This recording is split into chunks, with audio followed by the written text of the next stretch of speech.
The HTC One E8 is one of my favorite phones of 2014 because of the specs, the great screen, and also the metallic build. But what if I took this metallic build and put it into something plastic to make it cheaper and to make it more affordable for everyone around the world? Well, that's what HTC did with the HTC E8. I'm Kevin the Tech Ninja, and this is my review. If you're expecting an overhaul in design with the E8 versus the M8, then you'd be disappointed.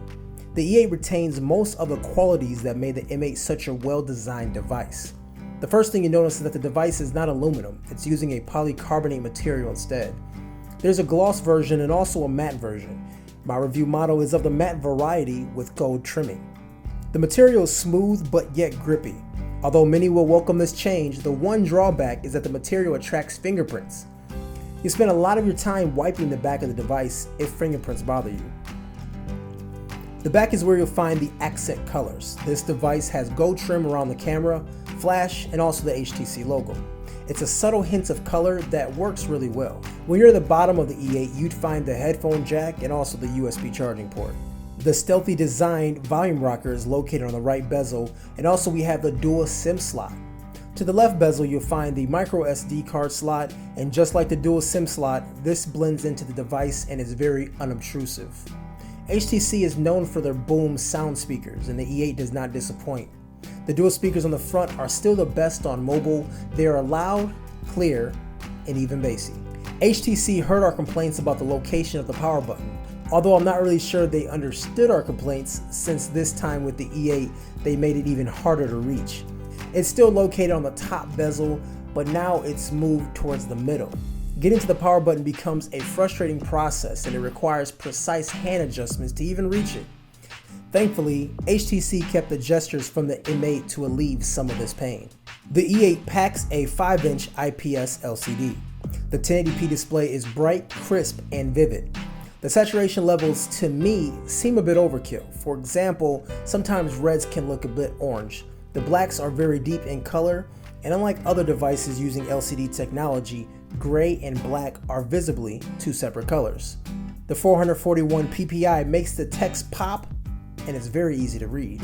When it comes to the spec department, the E8 is no slouch. Just like its aluminum twin, it has the Qualcomm Snapdragon 801. Now, depending on your region, it could clock in at 2.3 or 2.5 gigahertz. Multitasking shouldn't be an issue with the included 2 gigabytes of RAM, 16 gigabytes of onboard storage, plus it's expandable with a micro SD card. The battery is a 2600 milliamp, which is smaller than a lot of other newer flagship devices. But as we all are starting to learn, that milliamps isn't the end-all be-all for battery longevity. In my normal day usage with a little less than 2 hours of screen on time, Bluetooth connected to Android Wear, and also between 4G and Wi-Fi, I get around 16 hours. The software is unchanged from the M8. It's running Android KitKat 4.2.2 and also Sense 6.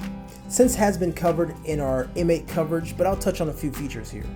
My favorite feature is just one swipe from the home screen. It's called Blink Feed. This is a social aggregator that grabs in information from accounts you've connected.